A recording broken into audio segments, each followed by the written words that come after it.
Hi guys, आप सबका हमारे YouTube channel Tasmiya career academy पे स्वागत है। गाइज, आज जो हम आपको डिटेल देने जा रहे हैं वो देने जा रहे हैं Banaras Hindu university junior clerk recruitment 2025 के नोटिफिकेशन के बारे में।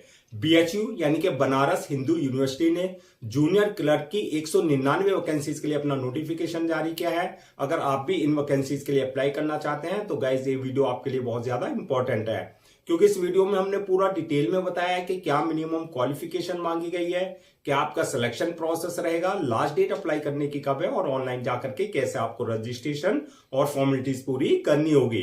तो गाइज पूरा वीडियो देखिएगा और साथ ही साथ में हमारे इस यूट्यूब चैनल को सब्सक्राइब कर लें, लाइक करें और ज्यादा से ज्यादा शेयर करें।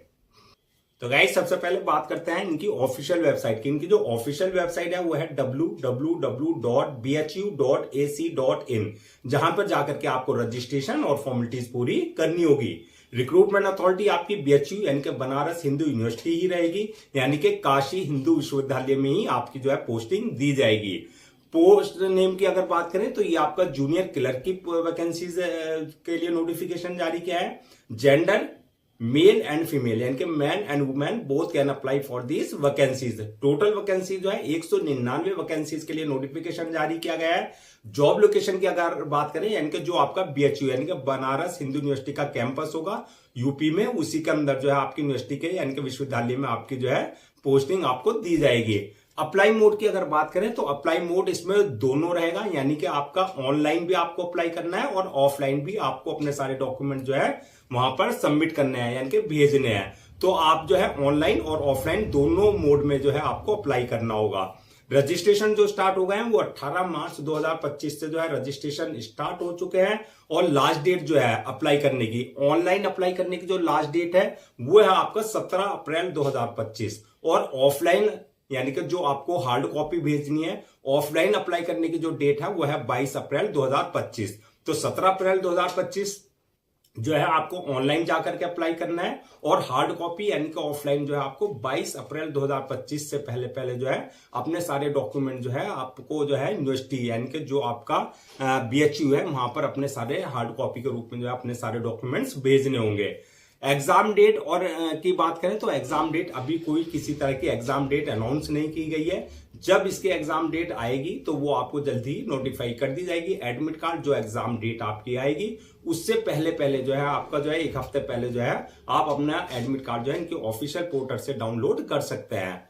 अब बात करते हैं कि आपका एप्लीकेशन फीस क्या रखी गई है। तो एप्लीकेशन फीस की अगर हम बात करें तो अगर आप जनरल ओबीसी या ईडब्ल्यूएस इस कैटेगरी में अगर आप आते हैं तो आपके लिए एप्लीकेशन फीस 500 रुपए रखी गई है। और अगर आप एससी एसटी पीएच यानी कि फिजिकल हैंडीकैप या वुमेन यानी कि फीमेल अगर आप हैं तो आपके लिए जो है एप्लीकेशन फीस नील रखी गई है, यानी कि आपको एग्जम्प्टेड रखा गया है।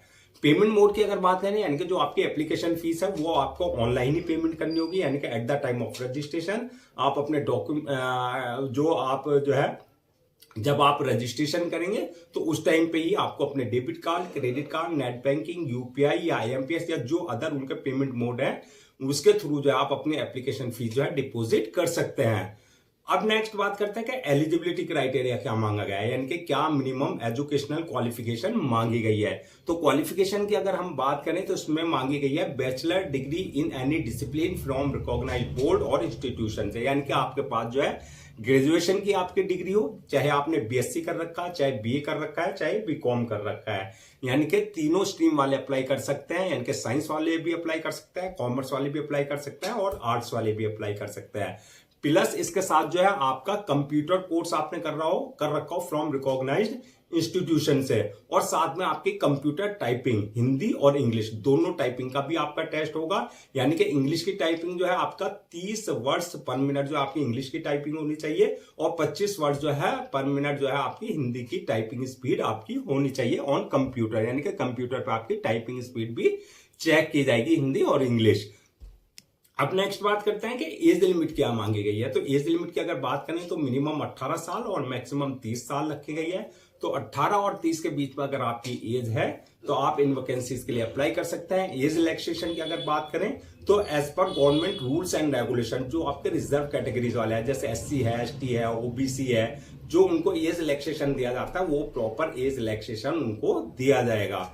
अब नेक्स्ट बात करते हैं कि आपका सिलेक्शन प्रोसेस क्या रहेगा। तो सिलेक्शन प्रोसेस की अगर हम बात करें तो इसमें मल्टीपल स्टेजेस रहेंगी। सबसे फर्स्ट स्टेज जो होगी, पहली स्टेज होगी आपकी रिटन एग्जामिनेशन की, यानी कि आपका रिटन एग्जाम कंडक्ट किया जाएगा। जो रिटन एग्जाम क्वालिफाई कर लेंगे, दूसरी स्टेज होगी उनके लिए स्किल टेस्ट और सीपीटी की। स्किल टेस्ट और सीपीटी, यानी कि सीपीटी आपका कंप्यूटर प्रोफिशिएंसी टेस्ट, जिसमें जो है आपका प्रोफिशिएंसी देखी जाएगी। आपको एमएस ऑफिस आना चाहिए, पावर पॉइंट आना चाहिए, एक्सेल और वर्ड में इन में कैसे काम करते हैं ये इसकी नॉलेज जो है आपको होनी चाहिए। स्किल में यानी कि आपकी हिंदी और इंग्लिश की टाइपिंग आपकी चेक की जाएगी, यानी कि जो आपका हिंदी और इंग्लिश ऑन कंप्यूटर जो आपकी टाइपिंग स्पीड चेक की जाएगी। ये आपकी सेकंड स्टेज रहेगी। थर्ड स्टेज जो रहेगी वो डॉक्यूमेंट्स वेरिफिकेशन की रहेगी, यानी कि at the time of registration जो आपने डॉक्यूमेंट्स अपने अपलोड किए हैं वो सारे डॉक्यूमेंट जो आपके ओरिजिनल चेक किए जाएंगे, यानी कि वेरीफाई किए जाएंगे। और लास्ट स्टेज जो होगी वो होगी मेडिकल एग्जामिनेशन की, यानी कि जिस पोस्ट के लिए आपने अप्लाई किया है ये देखा जाएगा कि उसके लिए आप फिजिकली और मेंटली पूरी तरीके से फिट हैं या नहीं है। तो ये मल्टीपल स्टेजेस रहेंगी जो आपको क्लियर करनी होगी। अब नेक्स्ट बात करते हैं कि आपका फाइनल मेरिट लिस्ट किस बेसिस पे बनेगी। तो फाइनल मेरिट लिस्ट की अगर हम बात करें तो इसमें जो मार्क्स आपने रिटन एग्जाम में क्वालिफाई किए हैं, उसमें जो मार्क्स ऑब्टेन किए हैं, प्लस जो आपकी स्किल टेस्ट है वो उसमें वो सारी उस बेसिस पे जो है आपकी फाइनल मेरिट लिस्ट तैयार की जाएगी। अब बात करते हैं सैलरी एंड अलाउंसेस की। तो सैलरी अलाउंसेस की अगर बात करें, जो इसमें स्टार्टिंग सैलरी होगी वो 19,900 से लेकर के आपका 63,200 के बीच में रहेगी। यानी कि आपका सिलेक्शन होने के बाद जैसे जैसे आपको एक्सपीरियंस हो जाएगा उसके हिसाब से आपका इंक्रीमेंट और प्रमोशन आपका होता रहेगा। अलाउंसेस और अदर्स बेनिफिट्स की अगर बात करें तो एज पर कैंपस, यानी कि as per university rules and regulation जो एक एम्प्लॉय को दिए जाते हैं वो आपको प्रॉपर जो है अलाउंसेस और जो है अदर्स बेनिफिट्स दिए जाएंगे। अब बात करते हैं कि आपका अगर कैटेगरीज वाइज हम इन वैकेंसीज को ब्रेक डाउन करें, यानी कि 199 जो वैकेंसीज है 199, इनको कास्ट वाइज जो है किसके लिए कितनी रिजर्व रखी गई हैं।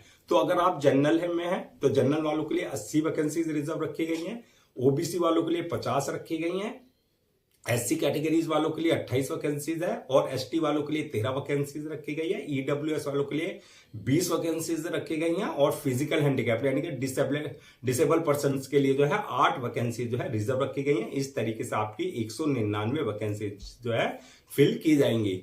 अब बात करते हैं कि अप्लाई करने से पहले क्या क्या आपको सारे डॉक्यूमेंट्स अपने जो है रेडी रखने हैं। तो डॉक्यूमेंट्स की अगर बात करें तो सबसे पहले जो आपके एकेडमिक सर्टिफिकेट्स है, जैसे आपका 10th की मार्कशीट है उसका सर्टिफिकेट है, 12th की मार्कशीट है उसका सर्टिफिकेट है, आपकी बैचलर डिग्री है यानी कि जो आपने बैचलर डिग्री किया, चाहे जैसे बीएससी, बीकॉम, बीए जो भी आपने किया है, चाहे वो आपने सेमेस्टर वाइज किया है, चाहे वो आपने ईयर वाइज किया है, वो सारे डॉक्यूमेंट जो है आपको रेडी रखना है। इसके अलावा जो आपने कंप्यूटर अपना कोर्स किया हुआ है फ्रॉम रिकॉग्नाइज्ड इंस्टीट्यूशन से, तो वो कंप्यूटर सर्टिफिकेट आपके पास होना चाहिए। इसके अलावा बर्थ सर्टिफिकेट यानी कि 10th की मार्कशीट में अगर आपका डेट ऑफ बर्थ अगर मेंशन नहीं है तो बर्थ सर्टिफिकेट आपके पास कंसर्न अथॉरिटी से होना चाहिए।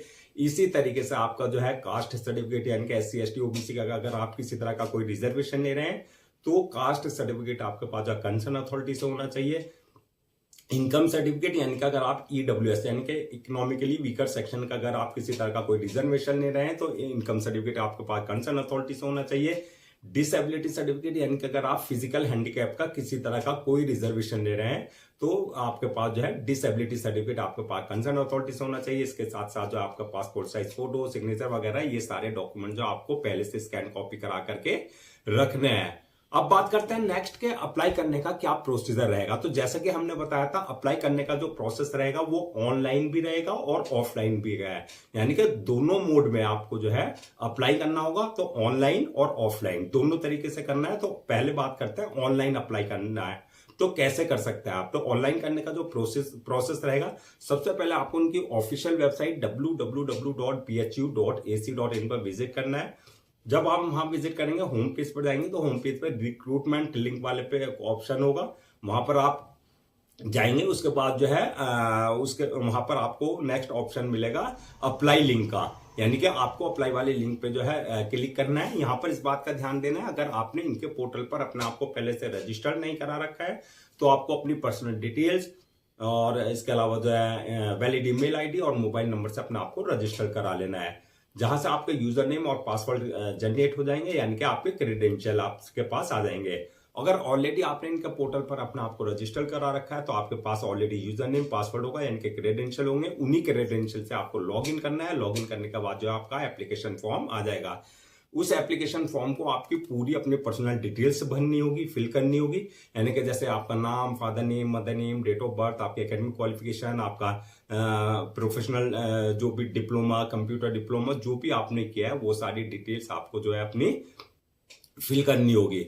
जब डिटेल्स आप फिल कर देंगे उसके बाद नेक्स्ट ऑप्शन आएगा आपके पास जो है अपलोड योर डॉक्यूमेंट्स का, यानी कि जो आपके डॉक्यूमेंट्स है, चाहे वो एकेडमिक सर्टिफिकेट्स है, चाहे वो आपके प्रोफेशनल सर्टिफिकेट्स है, चाहे वो आपका पासपोर्ट साइज फोटो, सिग्नेचर, जो भी रिक्वायर्ड वहां पर आपके सर्टिफिकेट्स हैं वो उनके प्रेस्क्राइब्ड फॉर्मेट के हिसाब से आपको सारे डॉक्यूमेंट्स अपने अपलोड करने होंगे। डॉक्यूमेंट्स अपलोड करने के बाद नेक्स्ट ऑप्शन आएगा आपका मेक पेमेंट का, यानी कि जो आपकी एप्लीकेशन फीस है वो आपको अपने debit card, credit card, net banking, UPI या जो अदर्स वहां पेमेंट गेटवे है उसके थ्रू जो आपको अपनी एप्लीकेशन फीस अपनी कैटेगरी के अकॉर्डिंग डिपॉजिट करनी होगी। अगर आपके लिए एप्लीकेशन फीस एग्जम्प्टेड रखी गई है, यानी कि आपको नहीं देनी है, तो ये ऑप्शन जो है आप पेमेंट वाला स्किप कर देंगे। उसके बाद जो है नेक्स्ट ऑप्शन आएगा आपके पास जो है फॉर्म को सबमिशन का, यानी कि फॉर्म को अपलोड करने का। अपलोड करने से पहले जो है एक बार रिव्यू वाले ऑप्शन में जाकर के आप जो है डिटेल्स पूरी चेक कर लें, यानी कि रिव्यू कर लें जो डिटेल्स आपने फिल किया है उसमें किसी तरह का कोई मिस्टेक तो नहीं किया। अगर मिस्टेक कर दी है तो रिव्यू में जाकर के आप जो है करेक्शन कर सकते हैं। रिव्यू करने के बाद जो है फॉर्म को सबमिट कर दें और सबमिट करने के बाद जो है 1 या 2 कॉपी जो है उसकी प्रिंट आउट जरूर ले लें फॉर योर फ्यूचर रेफरेंस। तो गाइज ये थी आपकी ऑनलाइन प्रोसीजर, यानी कि ऑनलाइन अप्लाई करने का क्या प्रोसेस रहेगा। अब मैं ऑफलाइन का बता देता हूं, यानी कि ऑनलाइन तो आपको करना ही करना है। तो ऑफलाइन अप्लाई करने के लिए जो है सबसे पहले जो आपका एप्लीकेशन फॉर्म है, जो एप्लीकेशन फॉर्म है ऑनलाइन, उसको डाउनलोड करके उससे फिल करके आपको कंप्लीट करके जो है जो सपोर्टिंग डॉक्यूमेंट्स हैं, यानी कि जो आपके एकेडमिक सर्टिफिकेट्स हैं प्लस जो आपके डिप्लोमा है, कंप्यूटर डिप्लोमा वगैरह, वो सारे सर्टिफिकेट्स आपको जो है सपोर्टिंग डॉक्यूमेंट्स जितने भी हैं उस एप्लीकेशन फॉर्म के साथ जो आपको अटैच करना है। अटैच करने के बाद जो है एक एनवलप में करके आपको रजिस्टर्ड पोस्ट के थ्रू जो है आपको इनके रजिस्ट्रार ऑफिस जो BHU यानी कि बनारस हिंदू यूनिवर्सिटी का रजिस्ट्रार ऑफिस है, वहां पर जो है आपको पोस्ट करने हैं। यानी कि मैं एक बार बता भी देता हूं उनका ऑफिस का एड्रेस। तो रजिस्ट्रार ऑफिस जो है इनका recruitment and assessment cell, Holkar house, BHU Varanasi, pin code है 221005 UP। यानी कि ये आपको 22 अप्रैल 2025 से पहले जो हार्ड कॉपी है वहां पर आपको भेजनी होगी। तो गाइज ये थी आपकी ऑनलाइन और ऑफलाइन दोनों तरीके से जो है अप्लाई करने का प्रोसेस। आई होप आपके सारे डाउट्स क्लियर हो गए होंगे। अगर अब भी आपको किसी तरह का कोई डाउट है या आपकी क्वेरी है या कंफ्यूजन है तो आप हमसे कमेंट सेक्शन में पूछ सकते हैं, हम उसका रिप्लाई जरूर देंगे। मैं एक बार फिर से जो है आपको रजिस्ट्रेशन जो है अप्लाई करने का ऑनलाइन और ऑफलाइन क्या लास्ट डेट है वो रिमाइंड करा देता हूं, सो दैट आप उसे नोट डाउन कर लें। तो ऑनलाइन अप्लाई करने की जो लास्ट डेट है वो है 17 अप्रैल 2025 और ऑफलाइन यानी कि हार्ड कॉपी जो भेजने की लास्ट डेट है वो है 22 अप्रैल 2025। तो इन डेट से पहले जो है आपको जो है अपनी फॉर्मेलिटीज पूरी कर लेनी है, अपना फॉर्म फिल करके पूरा जो भी फॉर्मेलिटीज है वो कंप्लीट कर लेना है। गाइज हम आपके लिए जितने भी गवर्नमेंट जॉब्स हैं या गवर्नमेंट एग्जाम्स हैं उससे रिलेटेड जितने अपडेट्स होते हैं उस पर जो है वीडियोस लेकर के आते हैं। इसके साथ साथ जो है गवर्नमेंट जॉब्स और इसके साथ साथ जो है आपके लिए प्रॉपर कैरियर गाइडेंस पे वीडियोस लेकर के आता है। अगर आप भी चाहते हैं कि आपको प्रॉपर कैरियर गाइडेंस मिलती रहे, साथ ही साथ में आपको गवर्नमेंट जॉब्स और गवर्नमेंट एग्जाम्स के पूरे अपडेट्स मिलते रहे, तो आप लोगों से मेरी रिक्वेस्ट है आप हमारे इस यूट्यूब चैनल को सब्सक्राइब कर लें, लाइक करें और ज्यादा से ज्यादा शेयर करें।